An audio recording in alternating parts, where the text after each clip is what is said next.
Ô, Carol, e você é carioca? Você é paulista? Você é da onde? Eu sou carioca, mas moro em São Paulo, né? Tive que vir. Tinha um ex-marido meu que falava que São Paulo é que nem a morte. Um dia chega pra todo mundo. Eu passei, eu também.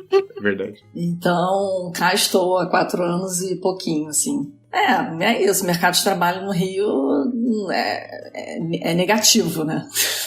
É negativo. Então, eu vim pra cá por isso, assim. E gosto da cidade até, mas me sinto também muito oprimida, né? Essa coisa dessa falta de horizonte, né? Essa cor cinza da cidade, isso tudo me deixa um pouco... Tô muito acostumada com a orla do Rio, né? Obviamente, isso é uma coisa que me faz muita falta, mas... Aí eu também tratei de arranjar um namorado carioca pra eu poder ficar indo, entendeu?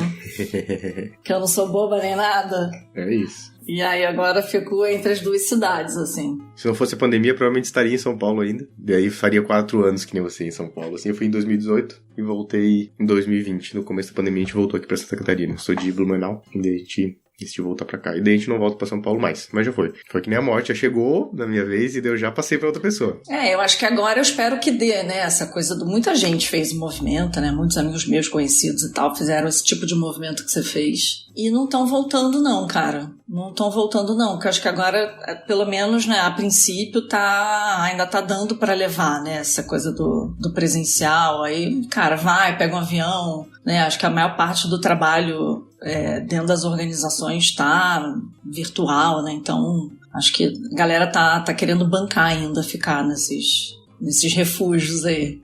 Com as famílias, né?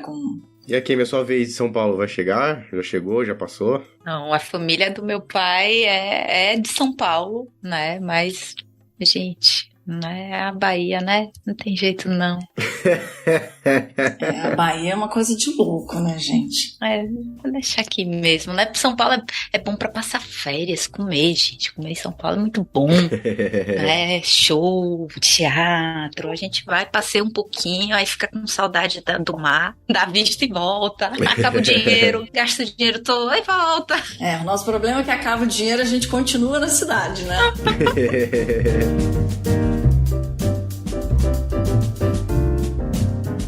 Queria aproveitar e perguntar, antes da gente começar pra valer, assim, sobre o livro. Como é que você chegou nele? Onde é que ele chegou? Como é que ele apareceu na sua vida, assim? Pra acho que a gente contextualizar a galera depois, assim. Gente, assim, eu tenho esse trabalho, né, nas minhas redes sociais de resumos, né? Eu faço...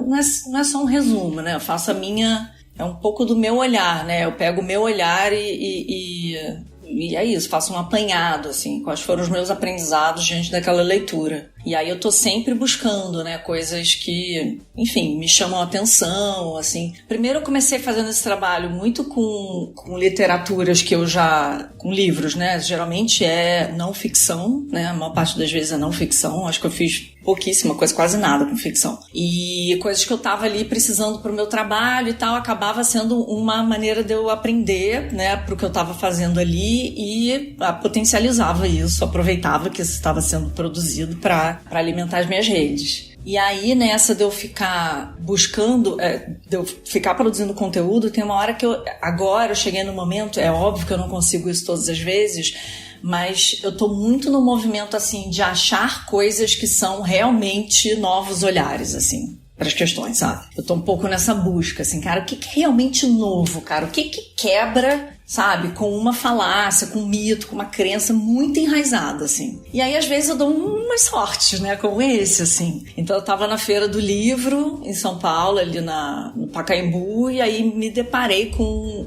tava na coisa da Ubu, né, na tenda da Ubu, e aí esse livro me chamou muita atenção. É engraçado porque eu fui ver um vídeo da Vera Iaconelli falando sobre o livro. Ela tem um vídeo na internet, depois se vocês quiserem ver, muito fácil de achar no YouTube. E ela falou assim, gente, quando eu peguei o livro, nossa, mas assisti, nossa, esse livro deve ser bobinho, né? Não sei, será que eu leio ele? Ela tava assim, muito reticente a ler o livro. E eu passei pela mesma coisa. Eu falei, Rapicracia? Não sei o que, fabricando cidadãos felizes. Eu falei, ai, gente, será? Aí a menina nossa, é muito bom esse livro, maravilhoso, não sei o que. Eu falei, bom, vamos ver, né? Aí fui totalmente desconfiada, cara. Quando eu comecei, no início, tava me incomodando muito o livro. Porque eu tava com uma outra visão, tava esperando uma outra coisa do livro, né? Uma expectativa de sei lá, então é uma crítica à felicidade, que já dá pra ver do início, né? Você lê as orelhas, você já consegue entender. Só que eu não tava entendendo que era sobre a psicologia positiva, porque é uma crítica à psicologia positiva e é o que a psicologia positiva fez em relação ao conceito de felicidade, que ela acabou promovendo. E aí eu tava assim, gente, chega de psicologia positiva, que saco, eu queria entender, uma coisa mais abrangente, cara. Aí eu fui criando uma pinimba, assim, nos primeiros capítulos, assim. No primeiro capítulo, muita pinimba. Aí, cara, daqui a pouco, quando passou, assim, tipo, muito incômodo, passou a curva do incômodo, assim, eu comecei assim, que é isso, cara? Começou a questionar umas coisas. Eu falei, não, tô acreditando. Então, assim, de um lugar que eu tava assim, um livro bobinho, vamos lá, vamos ler, pra um troço que, assim, tá reverberando até hoje, assim, dentro de mim, sabe? E realmente é nesses que eu dei sorte, assim, eu tenho que ler uns 15 pra dar uma sorte, assim, falar, cara, 15 não digo, mas assim, eu leio uns 10 livros pra ter um, assim, muito disruptivo, assim, tipo, que faz realmente eu repensar coisas bem profundas. E esse é um deles, assim, bastante marco. E é curioso porque eu levei ele para uma viagem de férias. Eu viajei agora em julho de férias, que é férias escolares, né? Eu aproveito eu sou separada do pai da minha filha. Então ele fica 15 dias, eu fico 15 dias no mês de julho. E aí quando eu tirei minhas férias, eu viajei, fui para Atacama com esse meu namorado. E aí eu levei esse livro para viagem. E aí, gente, que assim, eu não sei se vocês já foram para Atacama. Cara, é assim, uma coisa de outro planeta, assim. Outro planeta. Você já é uma experiência, assim, já que revira, já você do avesso, né? Porque é uma realidade muito diferente, é um lugar árido que você fica assim, eu cheguei já meio panicada, assim, gente, como é que eu vou respirar nesse lugar? Que não tem um verde, uma planta, assim, é muita aridez. E fora, assim, né, obviamente, as paisagens, né, estonteantes, um troço enorme, gigantesco, você, né, em contato ali com uma natureza muito primária, né, muito original, assim. Aí, cara, eu ia fazer aqueles passeios e quando eu voltava, eu não relaxava, porque eu sentava no hotel e começava a ler o livro. E, tipo assim, voltava a ler o livro. Eu falei, gente, o que tá acontecendo comigo? Eu voltei muito abalada, assim. Com toda essa experiência do livro, do Atacama, tudo assim, me revirando do avesso, assim, o que eu tô fazendo? Sabe? Que vida, ó céus, ó vida, São Paulo, Caixa de Morar, assim. Realmente foram experiências concomitantes que me reviraram do avesso, assim. Então teve essa particularidade aí. Mas foi assim que eu cheguei no livro, tudo pra contar que eu cheguei no livro dessa maneira. Então, com esse momento de inspiração, iluminação, reflexão, sei lá, quião de Carol Fernandes, que a gente começa o episódio de hoje do Love the Problem. Solta a vinheta, Léo!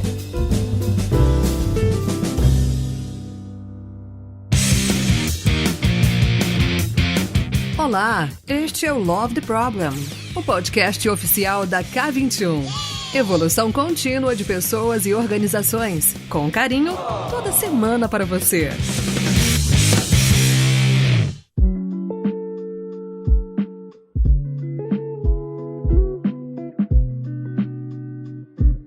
Então, começando por ela, que eu já anunciei o nome aqui, né, a pessoa que o assunto do livro conectou a gente pra esse episódio de hoje. Depois eu vou apresentar a outra convidada. Vou contar que foi isso tudo que nos juntou aqui.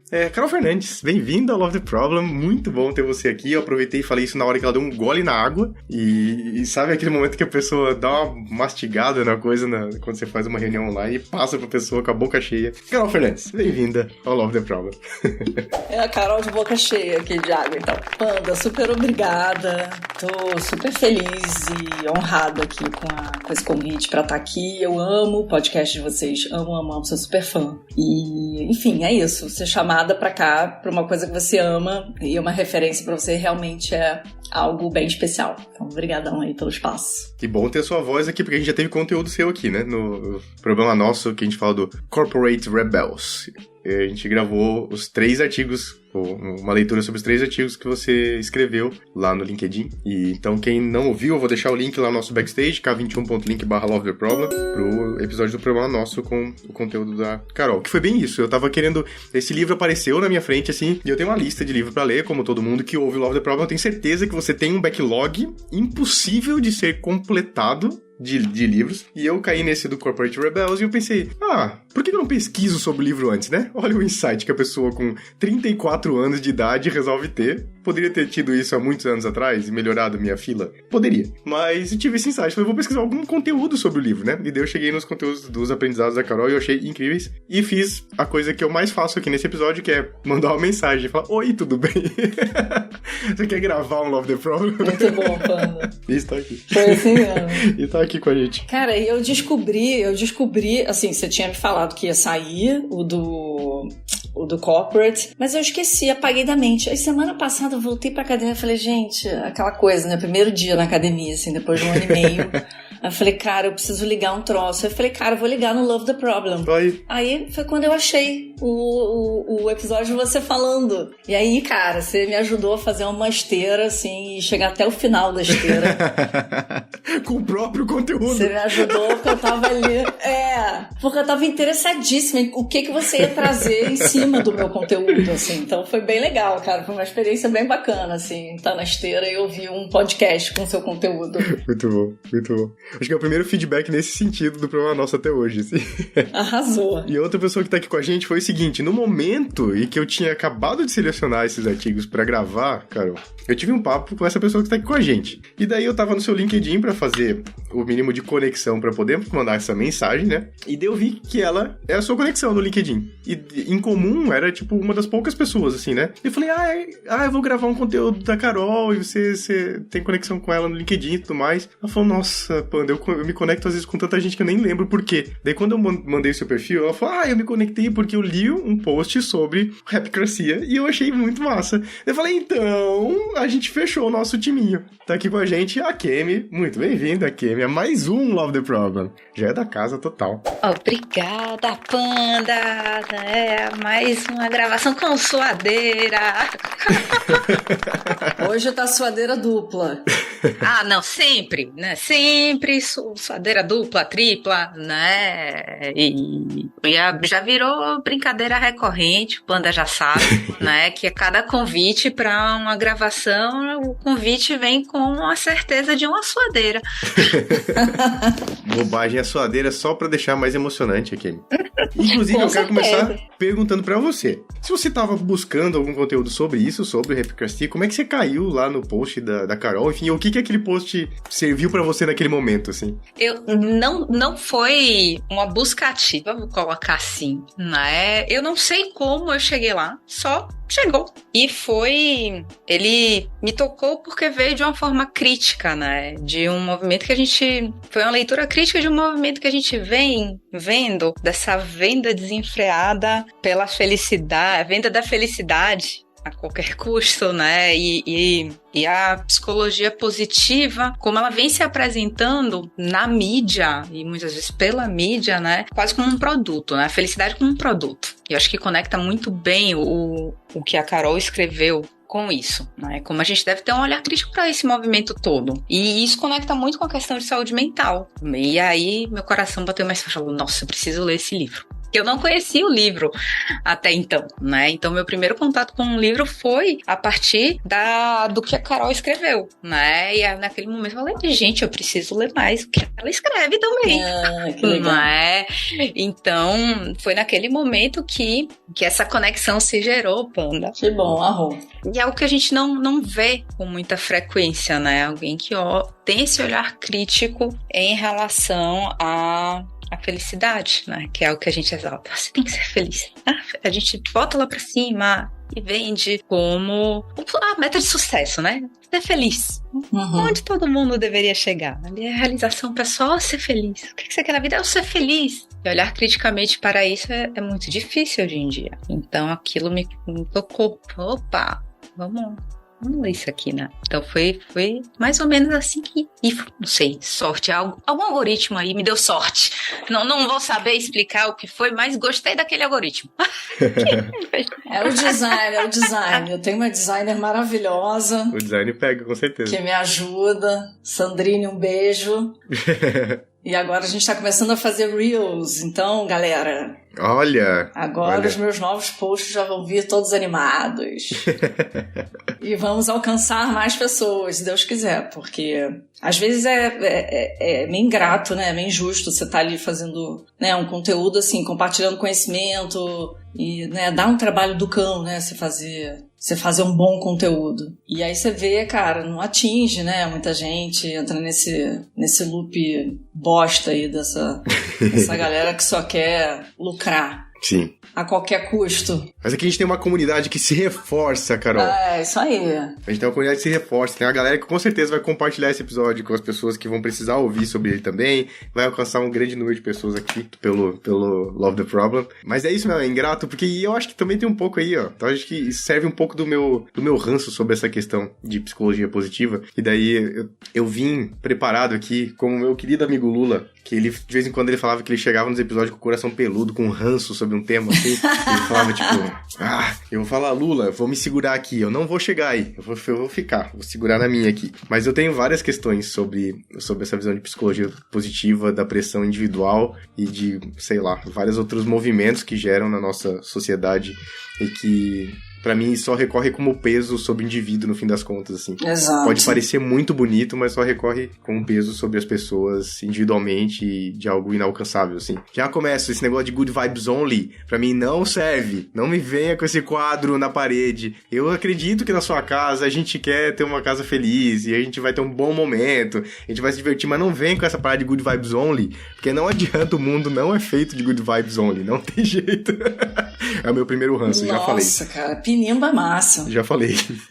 Meu filho, se for um episódio só de ranço, você pode avisar, porque eu coleciono. Isso que a gente tá falando por enquanto, de uma maneira bem geral, né? Estamos. Depois a gente tem um caminho para quanto isso afeta as organizações. Exato. E quanto isso afeta impacta o dia a dia do trabalho das pessoas. E tem muito impacto nisso, né? Eu não sei exatamente em que momento da nossa história que surgiu a psicologia positiva, se vocês souberem, por favor, manda bala aí. Eu acho que tem um boom, né? Eu acho que o livro, ele traz mais esse boom, assim, que as coisas não surgem assim, pá, né? Elas vão, né, desde sempre ali, sendo construídas de uma maneira, de outra, mais forte no momento, menos forte em outro, mas eu acho que tem um boom aí final dos anos 90 e início dos anos 2000, né? E nos Estados Unidos, né, gente? Claro, sempre. Tu jura? Pra mim ele é super representado pelos livros de autoajuda. Eu acho que esse pra mim a representação temporal, pra mim, Panda, a referência que eu tenho são os livros de autoajuda, né? Inclusive, eu tava no sebo esses dias. Tem uma coisa que eu gosto, é de ir em sebo, gente. Eu acho muito divertido, assim. Eu poderia passar horas lá dentro. Se eu não tivesse uma bebê de 6 meses, talvez eu passasse mais horas dentro do sebo, mas não dá. E eu fui e, inclusive, peguei um livro, comprei um livro, ó, que eu sei que tem post seu. Amo. Humanocracia. Eu vou deixar... Eu tô mostrando o livro aqui, galera, que vocês não estão vendo, né? Mas tô mostrando o livro Humanocracia. Leiam e dê para os seus líderes. E, inclusive, já vou dar um spoiler talvez aqui. Tem um podcast parceiro nosso aqui que grava conteúdos comentados de livro, que faz as coisas diferente, ou que quer fazer as coisas diferente, que eu vou largar um spoiler que vai ter temporada sobre esse livro aqui, hein? Então, já fica a dica aí. Mas, enfim, eu tava lá no sebo. E daí eu fiquei chocado com a quantidade de livros de autoajuda. A seção de autoajuda é imensa. Imensa. É imensa. Ela só não é maior, no sebo que eu fui, ela só não é maior do que a seção de ficção, que pega ficção de todos os tipos, todo tipo de ficção e todas as épocas e tudo mais, né? Então, só não tinha mais volume de livros do que livros de ficção, assim, é impressionante. Agora, Panda, você vê que coisa interessante, né? As pessoas se desfazendo dos livros, né? Por que será, né, gente?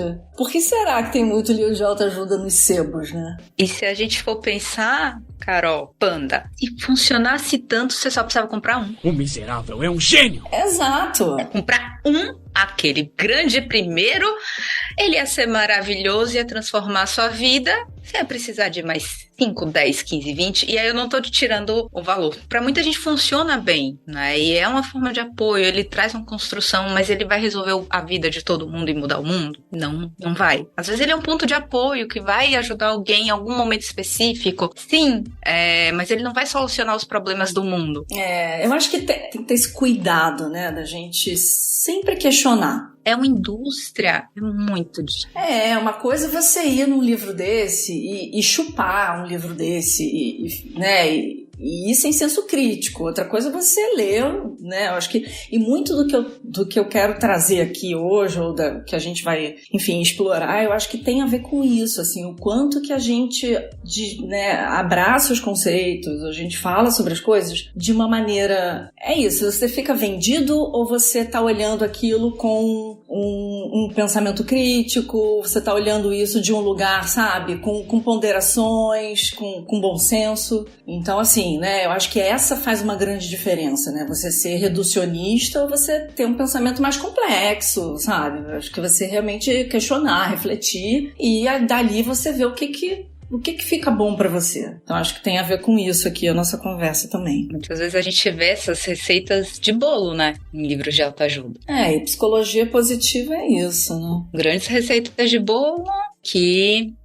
se a pessoa não vai com realmente essa leitura crítica, entender que ela aplicando aquela receitinha de bolo, o resultado final deveria ser aquilo. E se não acontece, a culpa é dela. Ela não fez direito. Isso.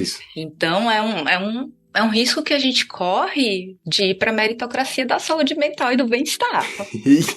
Totalmente. E aí a gente coloca toda a responsabilidade no indivíduo. Se você não tá feliz, se você não tá bem, nossa, né? Panda, Akemi, Carol, nossa, você não tá sabendo fazer, né? É sua. Porque você não seguiu esses passinhos direito da vida. É curioso, Akemi, que você tá falando isso e...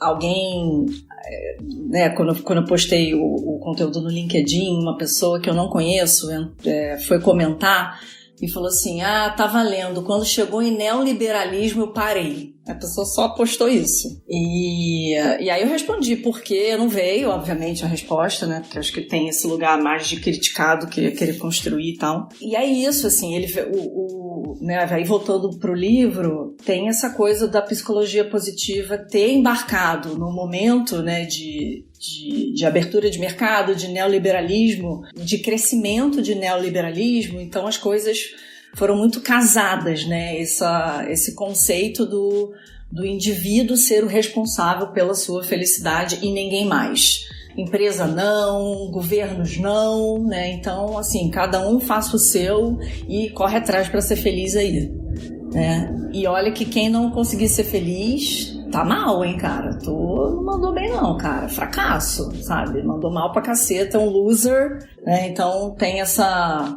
Só juntando aqui com um pouco do conceito do livro, que é essa história do neoliberalismo vir junto da psicologia positiva e um embarcando no outro, né? Essa coisa da produtização, da felicidade, né? Então ele virou realmente, a felicidade, ela virou um produto de mercado, né? Então é isso, e a gente... né, como o Panda mesmo disse, cara, é o momento que você vê na livraria, assim, uma seção lotada de livro de autoajuda, né, e junto com isso, os coaches, né, os processos todos de desenvolvimento, de autoconhecimento. Então, é um mercado muito grande, né, de autoajuda que veio embarcado aí nessa teoria. E, gente, assim, não é que tudo, imagina, né, criticar tudo. Eu me formei em coaching, eu ia estar, né, sendo muito louca aqui, criticando só e, né, falando que tudo não serve, é uma bosta. Claro que não, né, eu acho que tem coisas e coisas, né, a gente não...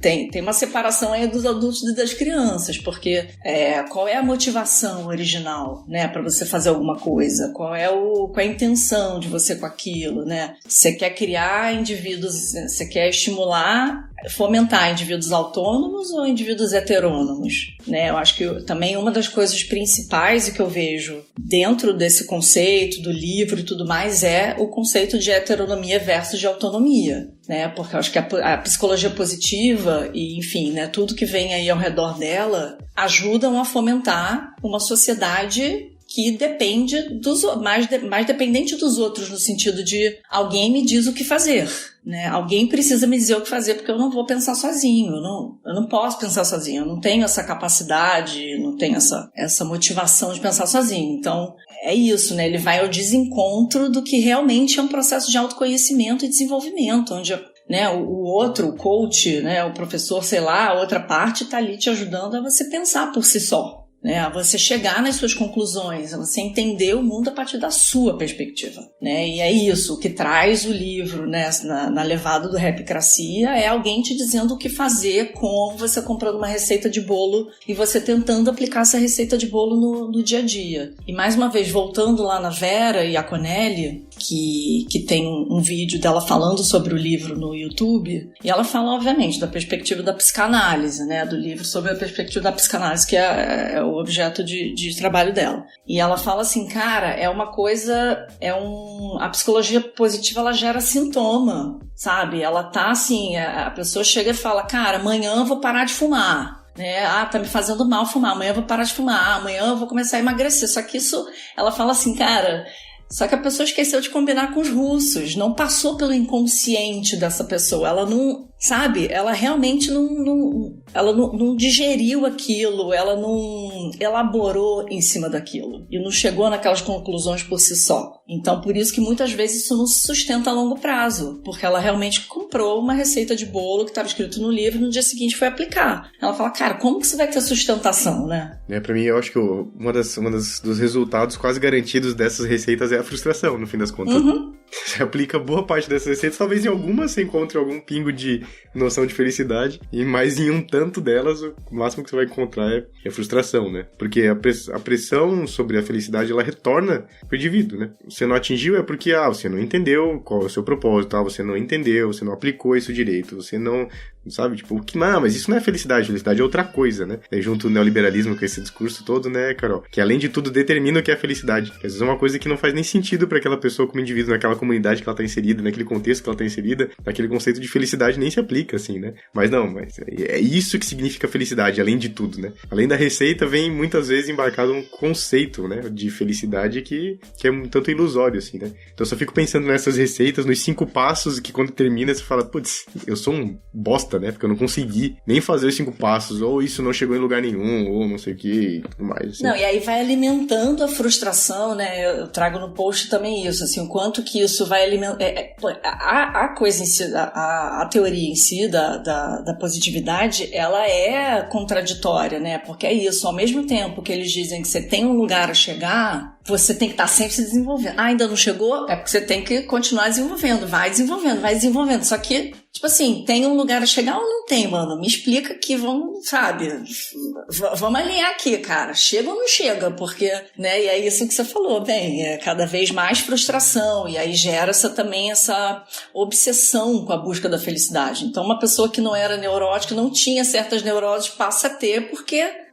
agora eu tenho que ficar preocupado com a minha saúde mental, com a minha saúde emocional, e tudo é gatilho para você colecionar novas neuroses como se a gente não tivesse suficiente. Então, é complicado, gente, complicado. E a gente quase vai para uma patologização de eventos ou emoções desagradáveis, né? Não posso ficar triste, não posso ficar frustrada, aí menor momento de tristeza ou frustração, felicidade, será? Devo estar deprimindo. Às vezes é um momento que você não tá feliz, só você tá triste. Acontece, faz parte da vida. Ou você tá com um momento de raiva. A raiva pode ser algo bom. Tá ali te sinalizando alguma coisa, te mobilizando para uma mudança. Não é só a felicidade que é importante e algo que é positivo. A gente quase vai pro extremo de negar e vilanizar as outras emoções, né? Todo outro espectro e... Vamos lá, gente. Isso aqui não pode, não. A gente não pode sentir isso aqui, não. Já ficou pé da vida, indignado. Não pode. Não, tô irritadíssimo. Não pode, não. Mas como é que eu posso fazer aqui essa limonada desses limões, né? Sempre. Pé da vida, tá bom. O que é que isso... Por que você tá indignado assim, né? Por que você tá com raiva? O que é que você te mobilizou por quê, né? A gente vai pro automatismo de querer virar aquela situação muito rápido, a gente nem entende por quê. Desse automatismo de ir pro positivo, tão rápido e a gente nem chega a processar aquela emoção. Totalmente. E assim, a gente tá falando, né, pelo menos eu vou falar por mim, eu tô falando aqui na terceira pessoa, mas eu vivo isso diariamente, né, gente? Então, assim, eu tô tentando, assim, nas minhas comunidades, né? As minhas comunidades, na verdade, eu só participo de comunidades agora que me dão espaço para eu ser integral, né? Para eu levar toda a minha integralidade. Então, tipo assim, cara, não tô bem, tô estressado, não sei o que, não. Então, mas com cliente, meu trabalho, né, de consultoria, aí já é um pouco mais difícil, assim. Então, eu tenho que escolher. E, poxa, né, meu desejo maior é que todos os meus clientes fossem pessoas a quem eu pudesse realmente externalizar a verdade. Então, mas assim, na construção, né, eu acho que com o tempo eu vou tentando pelo menos criar mais confiança, assim, para que eles possam ser integrais, óbvio, para mim mas muitas vezes é isso, até o cliente tem mais espaço, né, por causa dessa relação mesmo de tô pagando, né, o pagador e o recebedor, né, então como eu tô nesse lugar de prestação de serviço, muitas vezes eu tenho acesso à vulnerabilidade das outras pessoas, mas o contrário não acontece. Aí é mais difícil. E é uma coisa que eu tenho pra mim, assim, como desafio mesmo, assim, de tentar criar esses espaços de mais confiança. Essa semana passada mesmo, uma cliente, mas assim, esse cliente são só mulheres, né, trabalham já em algum aspecto com transformação, e eu consegui colocar, por exemplo, que falei, gente, tô louquinha, tô chegando pra reunião meio louquinha e tal, não tô muito bem não, mas cara, vambora, sabe, vamos com o que eu tenho e vou tentar aqui dar o meu melhor aqui que eu puder nessa reunião. Então, assim, um pequeno espaço onde eu realmente consegui ali falar, cara, não tô bem, entendeu? Mas é muito difícil e ainda mais nas grandes corporações, né, cara, porque ainda é uma tirania muito grande ali, né, dessa coisa do tem que estar todo mundo muito bem porque estamos competindo, afinal de contas, né?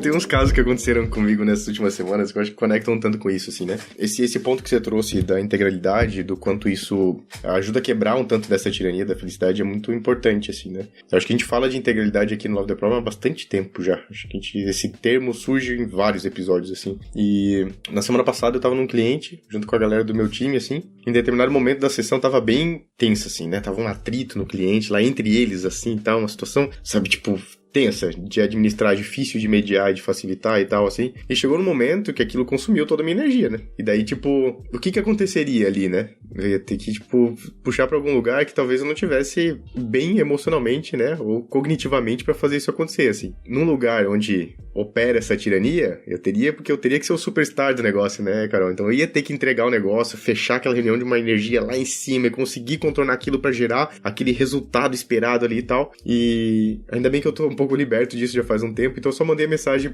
pras pessoas que estavam comigo, assim, no chat, falei, eu tô exausto, tipo, minha energia acabou aqui, né? E daí nisso, outra pessoa entrou em cena do meu time, e daí seguiu com o negócio e tudo mais, que de fato é isso, assim, né? É um jogo que, tipo, eu, Panda, como indivíduo, não preciso ser o rockstar, o super imbatível, o super positivo, e vai dar tudo certo, e vamos que vamos, porque provavelmente eu ia conduzir aquele encontro pra um lugar que não era o nosso objetivo, simplesmente porque teria que gerar aquele resultado, né? E, na verdade, eu pude me colocar numa situação e falar, ó, galera, já tá aqui, isso aqui já consumiu tudo que eu tinha pra entregar, então alguém entrou em cena e foi, assim, né? O nosso momento depois dessa sessão foi muito positivo, assim, coletivamente falando, pelo fato de que, tudo bem, a gente pode reconhecer as nossas vulnerabilidades nesse momento, embarcar que, tipo, não deu pra seguir sozinho, eu aqui, tive que precisar de ajuda e as pessoas acolheram essa ajuda e foram e tudo mais, e é isso, né? Não com o cliente também, no mesmo sentido que você, né, cara? Isso não ficou talvez tão super transparente pro cliente naquele momento, até porque a tensão tava alta lá, mas aqui dentro de casa, com o meu time, isso fez acontecer de uma forma muito positiva, né?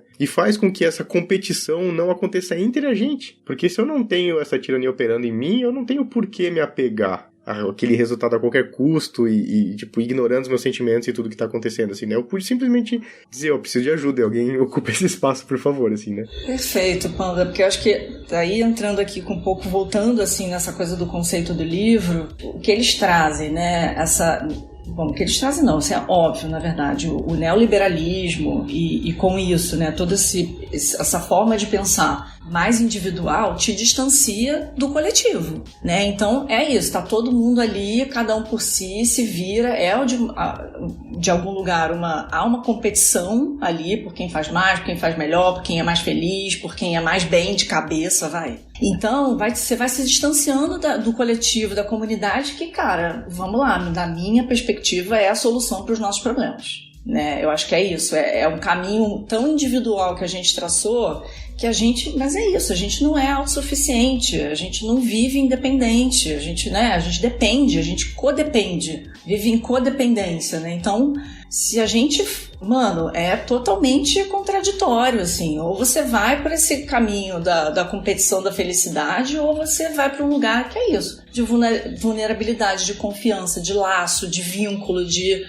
empatia, né? Porque ainda tem isso. Quando a gente entra nesse loop do sou feliz a qualquer preço e tudo mais, a gente fica nessa roda viva, a gente perde empatia pelos outros. Você fica menos empático, você fica menos, né? Você chega menos junto das outras pessoas, porque você tá tentando sempre estar ali olhando pro aspecto positivo das coisas, pro copo cheio. Então, quando a pessoa chega e fala, cara, tô sentindo isso, tô mal, você fica, imagina!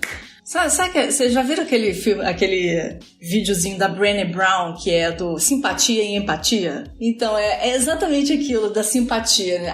Mas pelo menos você tem uma filha que tirou 10, tipo, na escola. Mas pelo menos você tem uma casa. Tipo assim, a pessoa não consegue empatizar, porque ela tá sempre tentando olhar o copo cheio das coisas e fica, tô sozinha aqui.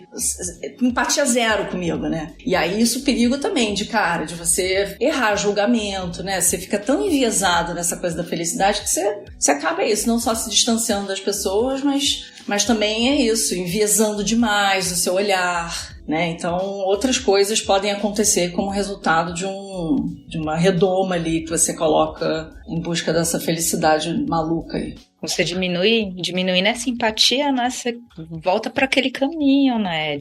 Da culpa. E aí, não só você vai atribuir culpa para você quando você não conseguir estar feliz, mas culpa pro outro também quando ele não conseguir estar feliz. Você não vai conseguir empatizar com ele, mas como também vai ter ali um pouquinho do julgamento, né? Mas, nossa, como é que ele não conseguiu ver o outro lado, né? Mas, nossa, como é que ele não tá vendo esse pelo menos que eu trouxe aqui para ele, né? Ele não é capaz de sair dessa. E aí a gente já corre o risco de bater num outro conceito que é super delicado, eu vou colocar assim, né, que é o de resiliência, que é outro conceito bem delicado, né, que pode levar as pessoas para um lugar bem difícil, né, de aceitar qualquer coisa e ter que ser resiliente a qualquer coisa. Essa coisa da felicidade dentro das organizações, ela se deu muito nesse caminho, né, eu acho que a psicologia positiva, né, o culto à felicidade aplicado ao ambiente organizacional, né, ele tem muito a felicidade, muitas vezes a gente vê, assim, felicidade mesmo, com essa palavra, né, dentro das organizações. Como fazer as pessoas felizes, né? Departamento de felicidade. Às vezes ela tá tal qual, mas às vezes ela tá em forma de realização pessoal, né? Então, como as organizações, a grande narrativa, né, da psicologia positiva no ambiente organizacional é essa, como que as organizações são um potencializador, um catalisador, né, onde você vai realizar, onde você vai se realizar pessoal e profissionalmente.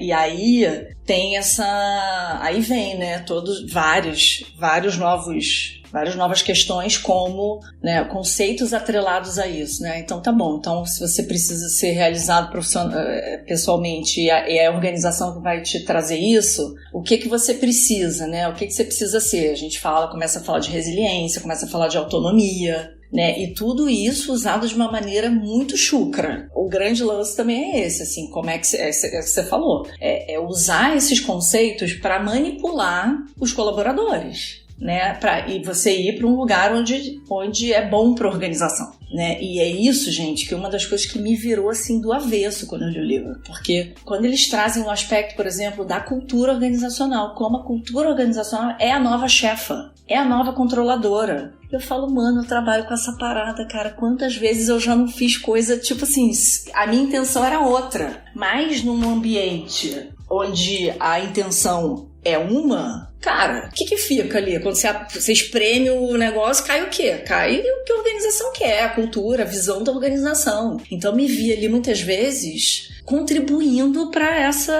esse culto à felicidade totalmente sem sentido, assim, superficial, manipulador. Então essas foram uma das coisas que eu falei pra vocês, que eu fiquei muito virada no girai, assim, depois que eu li o livro, assim. Eu tô até hoje, tipo, caramba, o que eu faço com tudo isso? Porque é muito delicado, né? Você trabalha com cultura organizacional, mas ao mesmo tempo, como fazer com que é isso? Metas, princípios, valores não sejam tirânicos, não sejam coisas tirânicas, né? Não ajudem a perpetuar essa manipulação para fazer o que a organização quer no final. Porque isso tudo constrói o quê? Mais heteronomia, mais indivíduos, né, que não pensam por si só, mais pessoas obedientes. E isso é tudo que a gente não quer. Então, é um pouco isso que eu queria trazer aqui, né? Como é que a gente está usando esses conceitos, muitas vezes, nós consultores, com a melhor das intenções, mas acaba que no final de contas, se você está fazendo isso num ambiente que ele tem segundas intenções e terceiras, sim,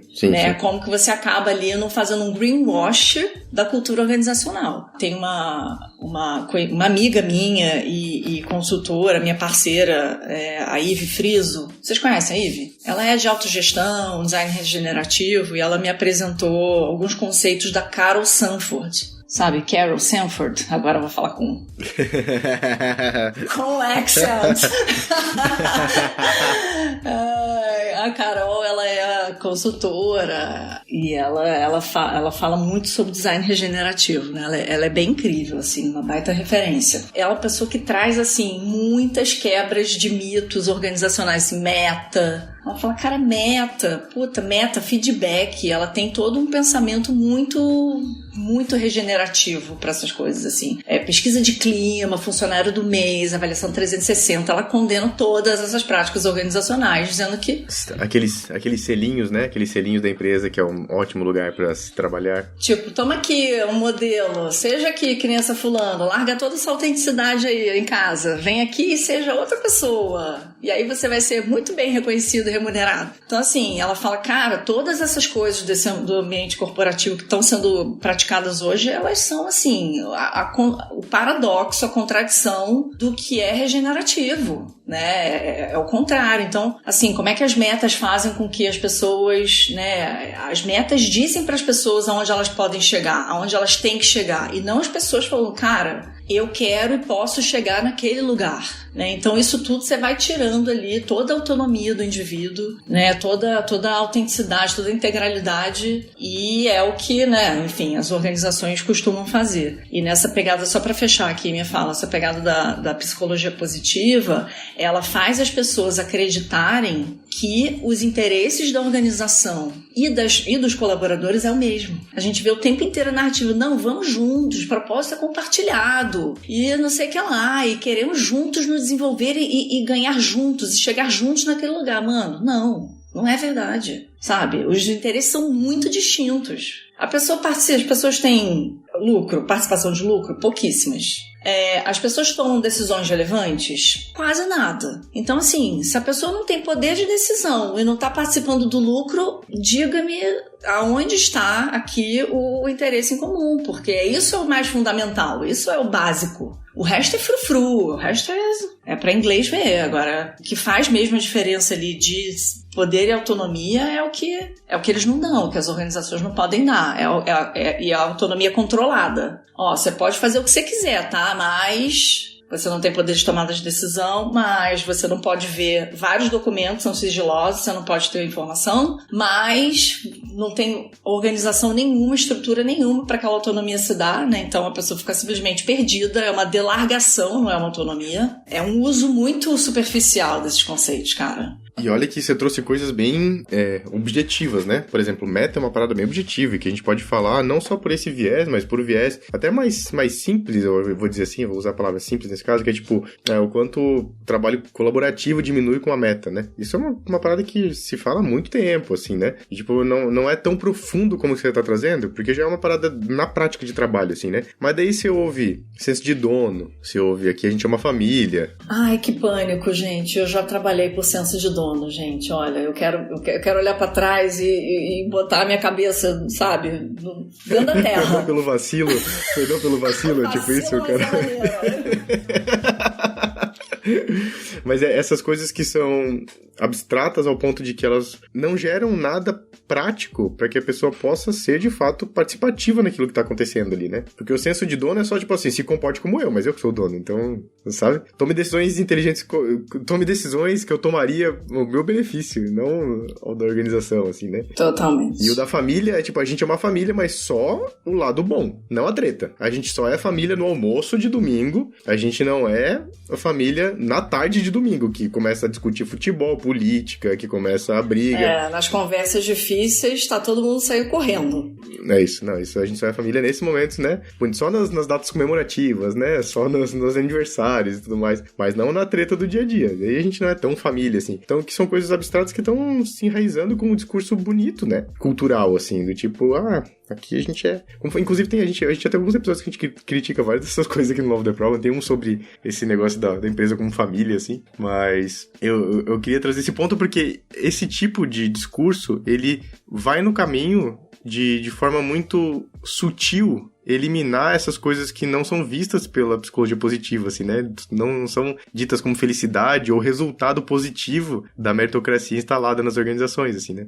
Porque nesse caminho de que a gente é família, talvez não vá trazer um assunto sério pra gente tratar aqui. Porque isso vai gerar um conflito, como é que as pessoas vão lidar com isso? E, sabe, totalmente. Tipo, isso me desagrada e tal. Sabe, tipo, não, a gente tem que lidar com isso. Isso faz parte, né? Eu tô numa mudança na minha carreira agora, Carol. E daí as pessoas têm me perguntado o seguinte, você tá feliz com essa decisão? E daí eu sempre dou um silêncio, assim. Porque, tipo, tem tantos outros sentimentos, gente, que felicidade não representa isso de fato, assim. O meu melhor momento em todas as vezes que eu respondi isso foi, tipo, eu tô em paz, sabe? Tipo, estar em paz pra mim foi o melhor até agora, assim, porque eu não tenho uma necessidade de estar, tipo, feliz, assim, não é uma parada de... Eu não tô buscando uma coisa... um lugar a se usando chegar. toda uma energia, algo externo. É isso, é isso, assim. Só, tipo, é um novo momento, é um momento bom, é um momento que eu tô em paz, que faz sentido, sabe? Várias outras coisas, assim. E que eu passei por várias ansiedades, que eu passei por várias angústias, por várias dúvidas, por vários medos, inseguranças, né? Tipo, tudo que surge junto, assim. Não é eu tô feliz é, tipo, simplificar esse momento, sabe? Não, gente, é isso. Esses usos bizarros dos conceitos. Nada mais é do que isso. Tá feliz? Quando você pergunta tá feliz pra outra pessoa, tipo assim, você chegou naquele lugar da felicidade? Aquele lá? E eu acho que quando a gente pergunta pro outro, tá feliz? A gente espera ouvir sim pra trazer conforto pra gente. Porque a gente não sabe lidar com a resposta diferente disso. Não é às vezes não é nem pelo outro. Pode ser que seja, né? Um cuidado com o outro, porque a gente quer ver o outro feliz. Mas se o outro responder que não tá, a gente fala, tô não. Será que a gente tá preparado pra... O que a gente faz com isso? Não estamos. Acho que tem uma parte disso, né? Que a gente já pergunta, né? Esperando uma resposta e torcendo por ela, né? De tipo, tomara que venha o sim. É tipo aquele tudo bem padrão. Oi, tudo bem? Tudo bem. Uhum. Tá padrão, vamos, vida que segue. Até porque a gente não sabe o que fazer com a resposta diferente disso. Não é o que a gente faz com isso. Até dentro do padrão mundo de trabalho, não é esperado que se dê uma resposta diferente desse padrão. Não é? E se você der, o que é que se faz com isso? O que é que a gente faz com o não tá tudo bem? O ambiente de trabalho sabe fazer o que é que faz com isso? Não é? E até como a pessoa pode falar que não tá bem? Não é? Como ela vai ser vista? Ela vai ser julgada? Não é? Como ela vai ser julgada? Não há espaço para isso, né? É esse juízo de valor das outras coisas que não a felicidade, né? Que não tá tudo bem, é muito forte. Eu acho que tem esse lugar, assim, a gente vê, né, as pessoas adoecendo, né, nos últimos anos principalmente. Então, você que tava falando de saúde mental, né, então você deve estar careca de saber. E eu acho que as pessoas, é isso, enquanto não chegaram nos seus limites, não avisam, né? Eu acho que só tem o burnout chega aí, é inevitável, porque a pessoa tem que parar de trabalhar, né? Essa semana mesmo eu tive contato com uma conhecida que estava, enfim, conversando sobre a realidade lá da empresa dela. É um setor desse de uma startup, é um banco, né? Um banco digital. E que 2 pessoas do departamento dela estão de licença o burnout.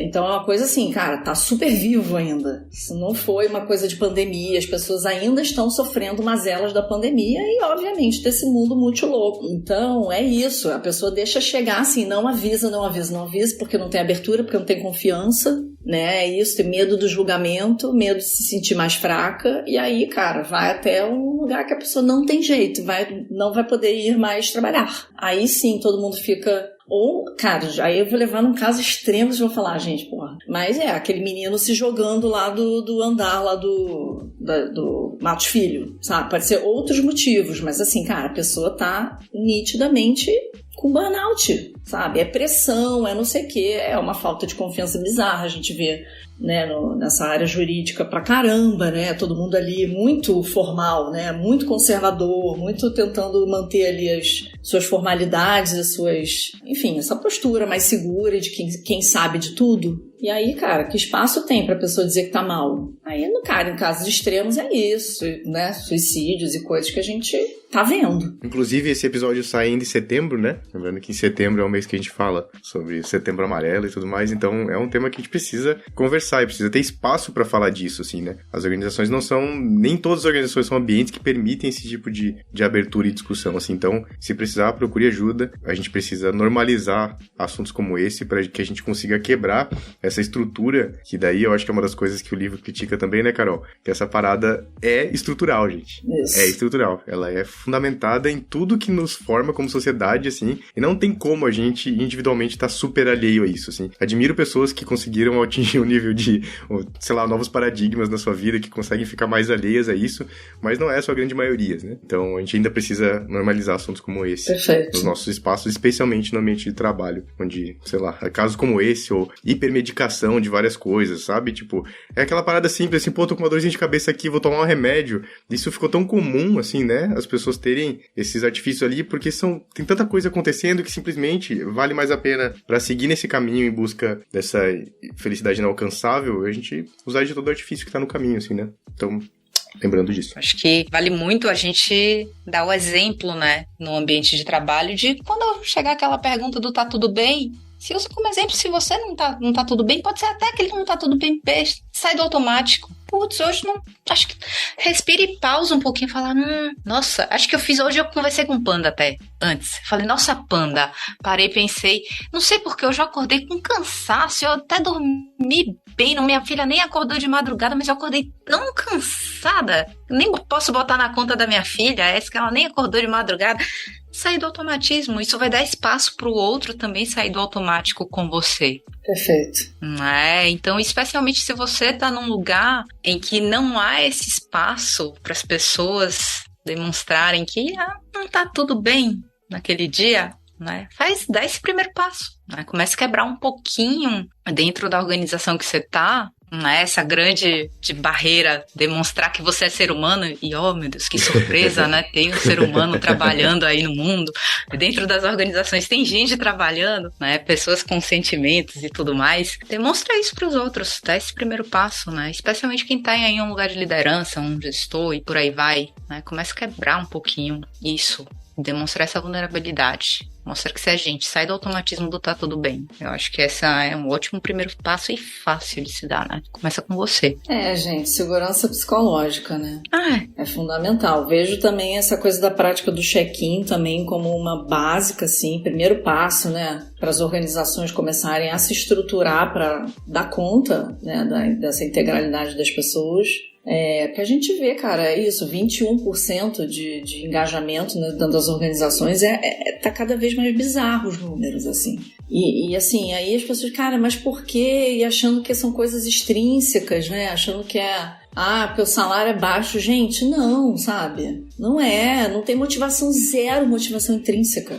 Zero. E agora mais essa coisa desse movimento aí, quiet. É o quiet quit, né? As demissões silenciosas, né? Exato. Então, assim, quem não tá fazendo a demissão em massa tá se demitindo trabalhando, sabe? Não é possível que as pessoas não vão continuar ignorando isso e só olhando para as estratégias, para como é que vai ser 2023, sabe?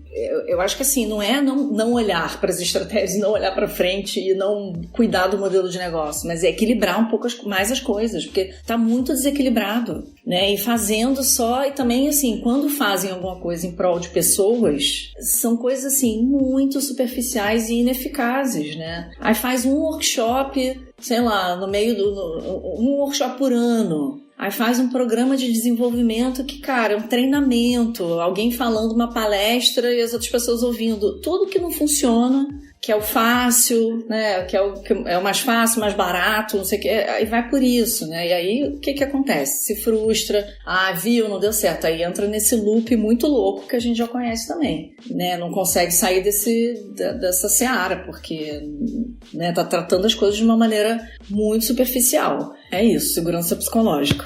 Eu acho que é interessante, Carol, esse ponto do superficial, e ele sempre é externo, né? Você falou disso no começo do episódio, assim, e, tipo, é superficial e é sempre uma parada a ser alcançada fora da pessoa, assim, né? Tipo, essa da palestra, eu lembrei de tantas palestras motivacionais que eu assisti na minha vida, tantas palestras de pessoas de sucesso lá na frente falando, e a galera saindo empolgada e dando gritos de guerra e tudo mais, assim, e como aquilo é, tipo, efêmero, né? Olha só, eu usei uma palavra difícil.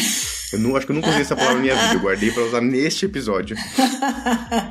Como isso é efêmero, assim, e de fato não conecta na pessoa com ela mesma, assim, né? Sempre uma coisa de fora, é sempre uma pessoa a se modelar, é sempre uma pessoa a se admirar, é sempre um case de sucesso, é sempre uma coisa a ser alcançada, assim, né? Uma coisa muito externa, assim. E quando você falou de design regenerativo, o episódio, se você tá ouvindo esse episódio no dia que ele saiu, essa semana, vou dar um spoiler, vai sair um programa nosso sobre alguns conteúdos sobre liderança regenerativa. Eu achei um conteúdo muito interessante e conectou bastante comigo, assim, e esse episódio falava da sua percepção individual como se você estivesse nos ciclos da natureza, assim. E eu achei muito interessante que traz as estações do ano como referência. Tipo, em que momento você tá? Que estação do ano representa esse momento que você tá vivendo, né? Em que ciclo que você tá vivendo? E quando eu terminei de ler o artigo, pra mim é uma coisa muito fora do meu padrão, assim, né? Então eu fiquei, tipo, muito reflexivo, assim. Daí eu fico pensando, nossa, ao meu redor, várias pessoas estão em momentos, estações diferentes do ano, assim, né? Que legal. E a gente tá coexistindo e vivendo, não tem uma estação que é uma estação do sucesso, da colheita, assim, né?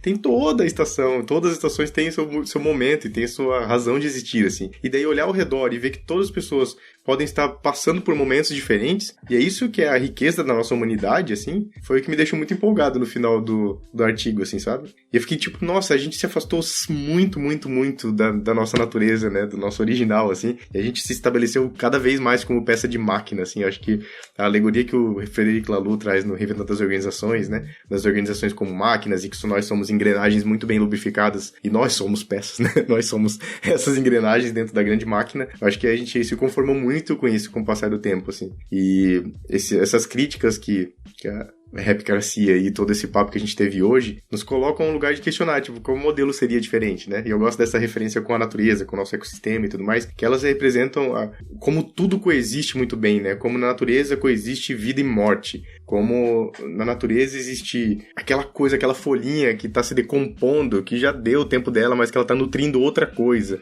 Como aquela árvore protege aquela outra planta, como esse animal protege aquele. Como essas coisas que são, sei lá, estão ali coexistindo numa complexidade imensa, né? E sem ninguém precisar ordenar, sem ninguém vir de fora e dizer esse é o caminho, é pra lá que a gente tem que ir, a felicidade da natureza é tal lugar. Não tem isso, né? As coisas vão coexistindo, vão emergindo, vão vivendo e aceitando tudo que tem ali, não só uma falsa ilusão de sucesso, mérito, felicidade, qualquer outra coisa que a gente pode colocar como ideal a ser atingido, assim, né? Muito lindo, muito, muito linda e boa referência que você traz. É isso, o paradigma, né, cartesiano, que a gente não consegue sair dele de jeito nenhum. As pessoas mal sabem, né, que pensam dessa maneira, né? E versus esse pensamento complexo que a gente tem que ter e que, é isso, vai exigir mais autonomia das pessoas e vai exigir menos poder na mão de poucos. Então acho que a virada tá aí, vai ser muito difícil fazer essa virada, né? Porque quem é que quer abrir mão de poder? Obviamente, falando, né, de quem tem poder, que a gente sabe quem é, né?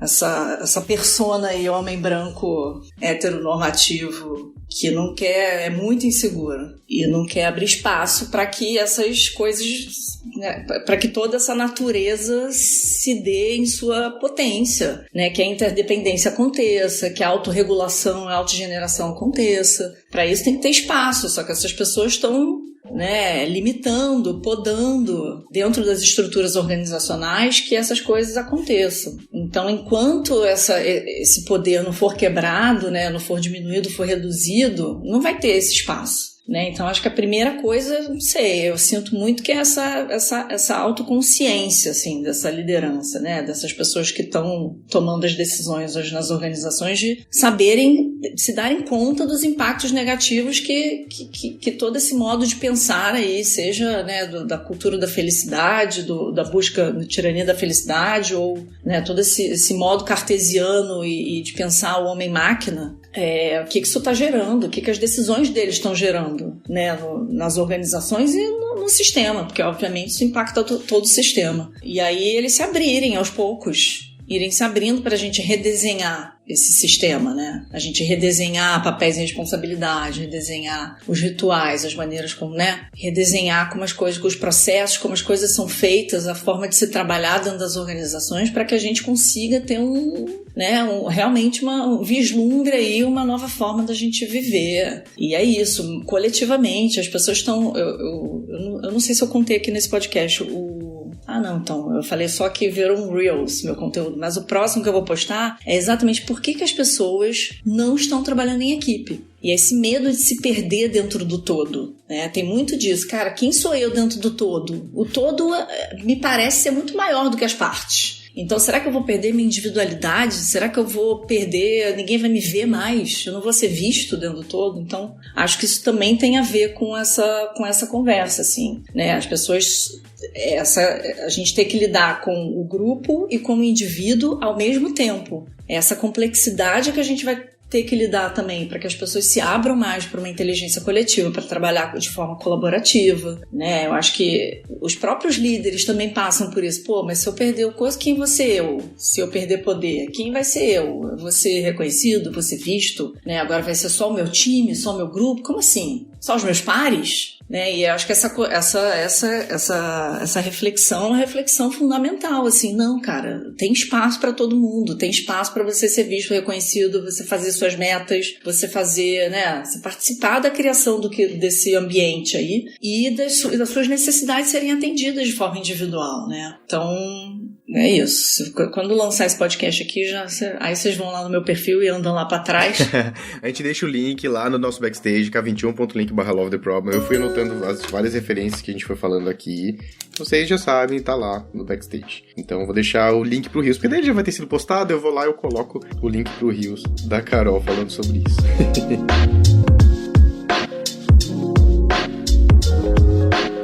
Mas, gente, a gente precisa ir pro finalzinho e dar o nosso tchau aqui. Oh. Lembra que eu falei o nosso critério de sucesso, Carol? Validou ou não validou no final? Pensa que a gente já tá aqui, ó, 1h e pouco conversando. Validou ou não validou? A Kim, me diz aí. Foi uma conversa de bar? Poderia facilmente estar na mesa de bar. Eu também acho. Estaria na minha mesa de bar. Muito bem, mas vamos dar um espacinho aqui pra gente dar alguns recados finais. Assim, eu sempre chego nesse final, eu pareço uma pessoa formal de qualquer coisa. Então, aqui, Carol Fernandes, com as suas considerações finais, por gentileza. Gente, não sei, eu acho que tem algum recado em relação à confiança, talvez, né? Essa coisa da segurança psicológica mesmo, porque a gente vê isso no trabalho de consultoria, isso é a base da regeneração das organizações, do trabalho colaborativo, de tudo isso que a gente está vislumbrando aí para termos mais equilíbrio e mais saúde, né, dentro das organizações nesse mundo muito louco. Então, só lembrar que isso não é mimimi. Esse assunto não é mimimi não, gente. Não é coisa de gente fresca, não é coisa de mulherzinha, não tem nada disso. É real, é efetivo mesmo. Vamos criar campos de confiança dentro das organizações. Não dá pra ver aqui, né? Mas a gente tá no Zoom. Acabei de soltar coraçãozinho aqui. Concordo demais, acho que é a base. A base pra qualquer coisa é segurança psicológica, né? Pra gente, enquanto tiver medo dentro das organizações, as pessoas tiverem medo de falar, medo de falhar, medo de qualquer coisa, se o medo estiver imperando no ambiente de trabalho, não tem como. A gente não vai inovar, a gente não vai ter sucesso, novas ideias não vão surgir, né? A gente não vai ter mudança, né? As emoções As diferentes de felicidade não vão emergir, os incômodos não vão aparecer, né? E as mudanças não vão acontecer, porque o status quo não vai ser desafiado. Então, Carol falou tudo e disse. E o meu eu vou roubar da Kemi, já que ela fez essa, tipo, não sei o que eu falo, eu vou roubar dela, que é o convite para que você exercite isso. De forma muito pequena, assim, né? Eu acho que sair desse modelo padrão, tipo, e aí, tá tudo bem? Tudo bem? Para pelo menos pra refletir. Talvez você não tenha o ambiente pra você responder, tipo, não tá tudo bem hoje, assim. Tipo, hoje deu muita coisa errada, assim. Talvez você não tenha o ambiente pra isso, mas tudo bem, mas pelo menos para. Para. Reflete um pouquinho, pensa, sente como você tá, sente como as coisas estão ressoando dentro de você, e comece a trabalhar com isso. Talvez você comece a criar um ambiente em que você consiga começar a responder aos poucos. Talvez você consiga começar a acolher a resposta das pessoas aos poucos também. E às vezes a pessoa vai responder sinceramente, você não saiba o que fazer com isso, também não se culpe e fala, nossa, complicado, né? Nem sei nem o que te dizer com isso tudo que você tá passando. E tudo bem, sabe? A gente precisa tornar isso uma conversa comum. Então eu vou roubar o convite que a Kemi fez durante o episódio, que é tipo, se abra pra esse momento. Talvez o oi, tudo bem? Ou o check-in de uma reunião, quando a pessoa pergunta como é que vocês estão chegando, seja o lugar pra gente começar a plantar essa semente nas organizações, pra gente quebrar um pouco dessa tirania aí, né? Perfeito. Falam, eu te escuto, te vejo, te escuto. É isso, exatamente. Muito bem, pessoal, temos mais um episódio do Love the Problem. A gente se vê no próximo. Um beijo. Tchau. Tchau.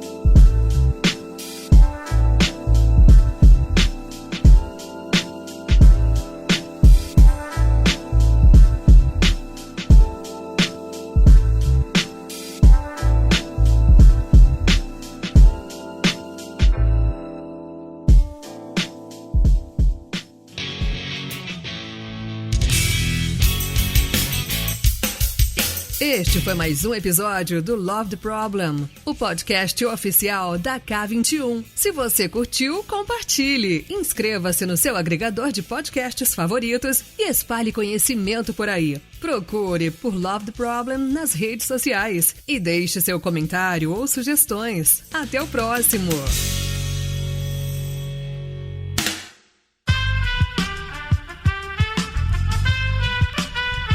Esse podcast foi editado por Aerolitos Edição Inteligente.